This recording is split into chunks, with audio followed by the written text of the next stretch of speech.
So yeah, as she said, I'm Anders Hillestad. My talk is about how to maximize your chances of winning the game dev lottery, because this is a lottery if you're trying to make it, like get your game out there, become successful. She said in the past, I've only been in this industry since 2014 professionally. I went to school to study game design, figured out I'm better as a producer. I've co-founded an indie company called Antagonist, and we made a game called Through the Woods, which came out on PC in 2016 and consoles this year. But I left the company before the game came out, and we'll talk a little bit about that. But right now, I work for SUPERHOT. I'm a business developer, and we do all the fun business. We've made some games so far. First one was SUPERHOT. The next one was SUPERHOT VR. We're very creative. A lot of people think that SUPERHOT VR is just VR tacked on the original SUPERHOT, but it's a completely different story, new levels, gameplay approach very differently. So if you only played one of them, I suggest you try the others. We're currently working on something called SUPERHOT Mind Control Delete, which is, we promised a free DLC during the Kickstarter, so we started working on that, then it grew into something bigger. It's currently out in early access, but we haven't had a public update in 5 months. So even somewhat successful companies can make mistakes, and we said, oh, wait, sure, we can do early access, no problem. But be aware of what you're promising people. And because we promised free DLC, we're going to give this out for free to anyone that owns the original SUPERHOT on Steam. That means we're going to give away over 1 million copies. This sounds a little bit insane, but we think it can matter, and we promised. So I asked a series of questions in my talk description. So let's get started on those. The first one was, how do you become the next indie darling? And honestly, I don't think you should focus on that. You should focus on just being yourself, because only you can be you, and you should just focus on being the best you. Should you crunch in your basement? Sure, if you don't have another office to go to, but do make sure that you go upstairs sometimes, go out and meet people, and try to have a healthy work-life balance. Should you showcase at conferences? Sure, if you can afford it. Just be aware that it's very rare for you to actually make back the money that's involved in showcasing at a conference. It's a good venue to try out your game on an audience, test a little bit. It could get the visibility you need to get a deal with someone, but sometimes it can be better to just go to a conference without a booth and try to set up appointments with press and publishers in a more neutral venue. How do you get funded? That's a very big question. It depends. If you want to get project funding, then you probably want to talk to a publisher, or do you want to get investments? Then your investors are looking more at you, the person, the people in your company, and your long-term plan.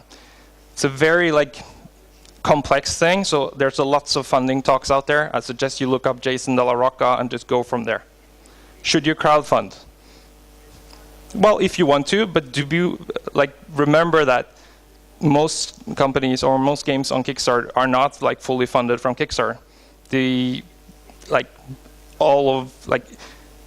If you put your game on Kickstarter and you're not a 20-year veteran with several titles on your belt, there's nobody that's going to give you money unless it looks almost completely done. It should need to be polished. You need to get funded up until that point.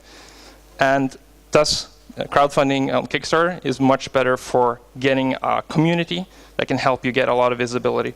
In my last company, when we put it out on Kickstarter, before that, we had about 2 publishers that were slightly interested in the game. And after a successful Kickstarter, even though that was just $40,000, we had over 20 publishers knocking on our door, wanting to secure a deal. So are publishers really evil? No. Oh, that was fast. So no, what I mean is that there's a ton of games coming out now. On Steam alone, last year, 7,600 games came out. You need to stand out among those. 41% of all the games on Steam last year came out in that year. 21 games per day. How is your game going to stand out? You need to, can you explain your game in 1 sentence? You have such a short moment to catch someone's attention. SUPERHOT is a first-person shooter where time moves only when you move. You totally understand the full concept of the game only from that. But more importantly, why should anyone else care about your game? Hopefully you're making your dream game, the game you wanted to play. But why should anyone else care? Try to imagine a journalist that's supposed to write an article about your game. Like, what is interesting? How can they fill in an article about it? It can't be like, oh, it's role-playing games the way they were meant to be, or it has VR. That's all I'm going to say about the games. They are the most important factor in you making it, of course, but there are other elements that most indie developers forget. One more thing, don't make a VR game. I say that VR is very successful for us. We're doing really well in that, but it's one of the factors, and I don't suggest that most people should go into it. It's a lot more technically difficult, and there's not a lot of adoption so far from most consumers. And for the same reasons, publishers are not really looking for VR games. So if you can self-fund it, and you're okay with not making a ton of money, sure, if you really want to, but there's much more safety in making a more traditional game. Looking at the idea of indie, Super Meat Boy from Indie Game the Movie, there was a recent interview with Refanes where he said, forget game design, get a business degree. Now, I'm not a fan of a lot of text blocks on slides, but I felt this was kind of important. In the interview, he said, you're going to have to do this stuff, and it's better to do it now, because it's really awkward later. It's super awkward. It's going to be awkward no matter what, because you have to be like, this is your role, this is what you do, this is my role, this is what I do, this is how we split tasks up, this is how we distribute money. That all has to be upfront, because that's the thing that will bite you in the ass. And that is so true. I've seen so many companies that struggle. Like, the game might not even come out because you have an argument with your partner 1 year down the line, and you have to remove all they made from the game unless you have deals in place that can secure all this. So you need to take business seriously. You have to get your contracts in place. You have to think about what is important to you. And if all that sounds like something you don't want to deal with, you just want to make games, then you need to find someone that can help you with it. Like, either a friend that has gone to business school that really loves it, or like me that thought I wanted to be a game designer, and suddenly now I'm doing business instead. And so yeah, it's like, okay, so if I want to do business, does that mean I have to dress up in a jacket and be all serious with a shirt? No. Meet Johan Thoresson. He's a very good friend of mine, another business developer. Typically, one of your other ideal business developers. He was helping out at a games incubator. Now, then he was helping start up International Game Dev School, and now he's a game scout for Raw Fury. This is SUPERHOT, right around the Kickstarter. Can you spot the business guy? It's the second guy on the right with the long hair. But another point is, this was in 2014, so 4 years have passed, it's okay, but among those people in the picture, only 3 of them are still actively working in the company. 2 have left completely, and 1 has, while still technically part of the company, taken a vacation for a long time and not sure if he wants to come back or not. And that was the same for me. When I left the company in 2016, there was 1 person remaining from the 7 people only 2 years earlier. It's much more realistic that people are going to leave your project, so you need to plan for that and make sure what happens when they do. Because you want to make it so safe that the people that remain can keep working on the game, keep working on the studio, and you're going to have so many problems trying to figure that out later, because when there's money involved and people feel like they can lose out, just get that locked down early. Get someone that can help you with all that. So the big secret of the games industry, talking to everyone from 20-year veterans to people that just started out. The big secret is none of us have any idea of what we're actually doing. Most of the time, at least, because most of the time we're just making things up as we go along. We do things we have never tried before, and then we kind of make educated guesses. After a while, we learn from experience, but truthfully, if you ever feel like you don't belong in the industry, you don't know what you're doing, don't feel bad about it. Imposter syndrome is real, we all have it. And the best thing we can do is to try to make friends. I spoke to the Game Awards was a couple of days ago, and there was one of the trailers that were shown there. They were still editing up to the last day. They were super uncertain about some elements of the trailer. And they're like, what do I do? What do I do? And then you utilize your network. You talk to the people around you, and suddenly your trailer, not because of that, but like the elements that are super important for things like that. Like even the professionals, we're uncertain all the time. Don't feel bad about that. So how do we make friends? Because the one thing that the games industry is good at is parties. There's lots of parties. There's lots of people. We go to them, and it's super tiring with talking to all these people. So that's also, like, if that's not you, get someone that can do that for you. Like, go out and have fun. But like, you have no chance of talking to all these people at a party. So just try to have fun. Go to different things like karaoke. If you've ever been to that, that's a lot of fun. Basically karaoke, but every song is a game. And like, there's a lot of interesting, fun things happening at these parties, but they're not really good for business. Like, you have fun, but you don't really get to connect to anyone. So make sure that you try and seek out like the smaller opportunities. This is an event the day before GDC where you get to talk to people a lot more. You get to connect with them. And the games industry is like, you might say that the games industry has an alcohol problem, and if that's not really you, if you're not really comfortable with that, there are also other things. This is also during GDC. Like, we're hanging out in the park, playing cricket, and just getting a chance to talk to people. And the relationships you build leads to business later. But I wanted to point out, because the games industry does have a bit of an alcohol problem, that don't be the drunkest person at the party. Like, don't get so drunk that you don't really are in control of what you're doing.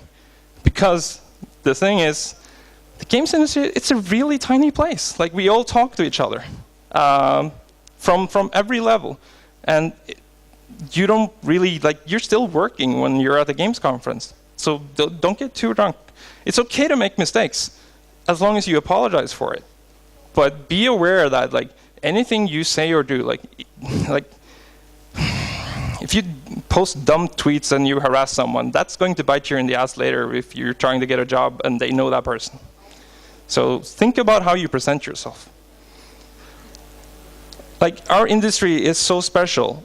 Like, that was from the Game Awards a couple of days ago. What other industry has 3 of the leading leaders of like the major companies standing on stage delivering a joint message? You don't see that in the car industry. You don't even see that in the movie industry. Our industry is so small. And my point was, this is even the AAA, not just the indies, even though like it's been mostly indies so far. So my point is, you should always be kind to people. Be like, but also, please respect personal space. Not everyone wants to be hugged. I have friends that I know I can hug and others that we don't hug. And if you're uncertain, ask. That's not a problem. But be nice to everyone. The point I wanted to make, on the right there is Johan. This is from GDC 2015. On the left there is Callum Underwood. At the time, he was head of developer relations for Oculus in Europe. And Callum has done many things since. Now he's also working with us at SUPERHOT, doing, being in charge of special projects. But he's also a scout for Raw Fury. And Johan organized this event back in 2015 because when he was just a business developer for an incubator, he felt like, I need to get to know more people. That's why he started hosting these things, to get a chance to meet more people outside of just the random big parties. And the people you meet, there's a good chance they might end up being your colleague. So always be nice to people, and like, you never know. I think probably Johan got his current job because he went out and socialized with people like that. So the point I'm trying to make is, be excellent to people.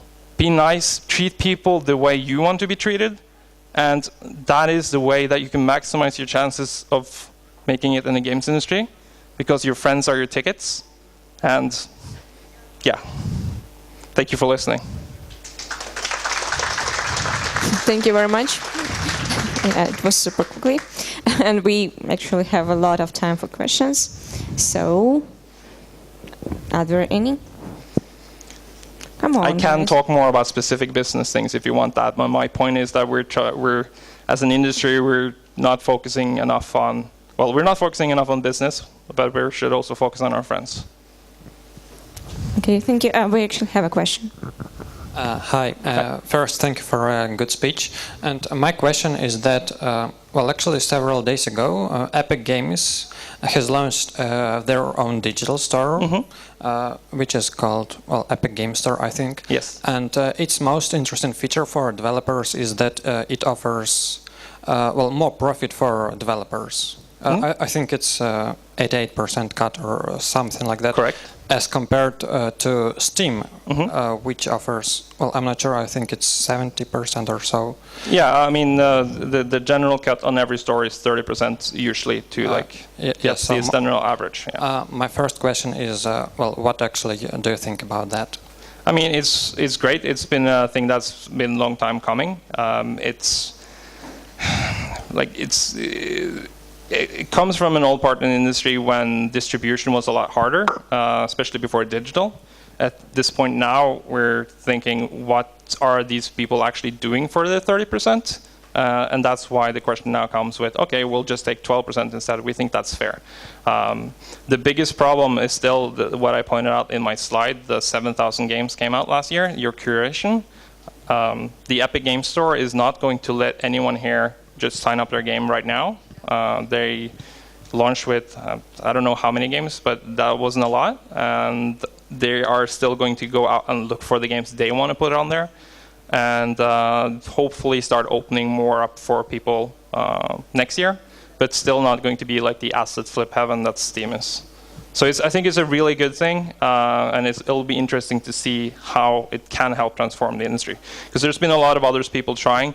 itch.io is a very good store. If your game isn't on there, you should put it on there. We're putting SUPERHOT on there very soon. But Epic is the first one that actually has the resources to be a real Steam contender. Yeah, thanks to Fortnite, I think. And my second question is that, well, actually they launched their store with several sort of exclusive games. Well, I'm not sure whether they are timed exclusive or they are like forever exclusive for their store. But well, I mean, I haven't read their contracts, but it's probably the same as like exclusively on Xbox, and 3 months later it's out everywhere. I see. Well, actually, my question is, what do you think about, well, potential, I don't know how to say, well, exclusivity division on the PC market?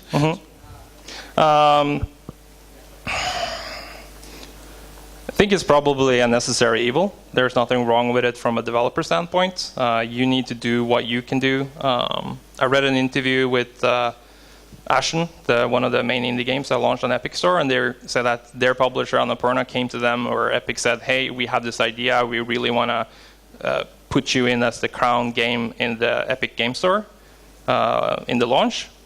So they got an opportunity they wouldn't have gotten. And they, in their launch description, they mentioned all the platforms they're out on, but they didn't mention Steam. And people are like, are they contractually obligated to not mention Steam? Maybe, we don't know. But you just got to do what you need to do to get your game out there and get some visibility. Discord did the same thing with first on games on Discord. Then they launched on Steam a couple of months later. It usually becomes available. Maybe we think it's a bad thing that games are locked to a certain system for a while, but as a developer, that's kind of what we have to do. We have to get visibility. Well, yeah, actually, I think that for developers it is a good thing because the game gets more light or... Well, thank you very much. Yeah. Thank you. Thank you for speech, and I have questions about Be Nice. What we can do then? Our opinion, our argumented opinion, was conflict with public opinion, like from Daniel Wawra example. For example, what we can do, what as developers, as product owners, as public. What we can do about what, conflict with our position, argumented position, and public opinion. We must be fine for all, or we must be stand in our position. Okay, no, I get what you mean. Honestly, I think that has to be up to you and what is right for you. The business answer would be that you should, of course, try to be as agreeable to as many people as possible, because that's why would you try to scare away customers? But then at the same time, you have the discoverability problem, so saying that maybe you should focus more on what your specific group is going to be. That's the same way when I hear someone pitch saying, oh, who's your target group? Men and women between 0 and 100. Maybe if you find your target group and they're very okay with that, then maybe that's what you should do. But I wouldn't go out and advise anyone to be antagonistic towards anyone. And I think the industry in general should be nicer. Thank you. Yeah, I see questions. I would like to ask, what's the best balance between playing games, reading books about making games, and making game? Well, I hate reading books, so I basically, my idea has always been I want to play as many games as possible, especially bad ones, because that's the one I learn the most from. But also just read, and I read a lot of articles. I don't like reading books, but I like reading news and articles and things like that. Get exposed to other mediums, watch movies that can help you with game making. Well, if you're an indie developer, is it worth it working 8 hours on a job, or is there another balance? Do you mean working on your own game? Yeah, working on your own game for 8 hours a day. I mean, that's the ideal we say is have a healthy work-life balance. Try to separate it. I usually come into the office at 11, and I sometimes leave at 11. I don't really have the healthy work-life balance that I preach. I'm trying to get better at it, but I keep making excuses saying that, oh, but I'm talking to partners in the US and they just came to the office, so a few more emails. Try to as much as possible. One of the reasons why I ended up leaving the last company was that I got burnt out, so I took a long time to actually get back to my same NJ level. So as much as possible, try and limit the work to 8 hours, even though it's your company, it's your fun. Okay, thanks. Hello, good evening. Thank you very much, first of all, for amazing live coach session. Really appreciate it. And let's go back to VR business. I would like to know your forecast for the VR business. Is the market in stagnation? Is it going to grow? As you mentioned, that publishers are turning their back towards VR projects. So we personally believe that the Oculus Quest coming out next year is probably our best chance at mass adoption in the near future. We know that there are other people working on somewhat under NDA things that we've seen hints about on the internet, but they all seem to be quite complex. Exactly what we as developers and hardcore gamers want, but we want to reach the mass market, and we think that the Quest, with the freedom it gives, even though you need to make a lot simpler games for it, we think that's the first real potential that can do well. For us, we're working on several things. So I wouldn't advise most people to only go for the Quest, but we think that's a good chance. So there are possibilities, but it's very hard to say. Thank you. Well, we have time for one last question. Yes. So I wanted to ask, what do you think about Steam still flooding with games last years? Are there any ways of dealing with that problem from a developer standpoint, so that your game won't sync in all those games? Well, it's basically what I briefly touched on. You need to, you have so short amount of time. If someone sees your game, you have to catch their attention immediately. Don't start your trailers with 30 seconds of logos. Go to the action straight away and make something that is different, something people haven't seen before. People really loved SUPERHOT because it was something they hadn't seen before. So try to, one of the points I forgot to mention was that I really think that if you go home, if you're working on a game and you can't try to figure out how to explain your game in one sentence or tell anyone why they should care, you should probably just cancel that project right away and start trying to work on something else where you can explain those things, because you are absolutely going to drown. And there's also no way, the old myth that, oh, as long as I make a good game, it's going to become successful. No, you need to do a lot more. You need to do marketing. You need to do everything. That's where a business guy can help you out, or girl. So yeah, it is a lottery, even making it there. So all we can do is try as much as possible, but try to think of, like, when you're starting to design a game, think of how you would market it. Thank you very much. Thank you very much. If you have more questions, you may find Anders on the backstage and ask him. Thank you very much, Anders.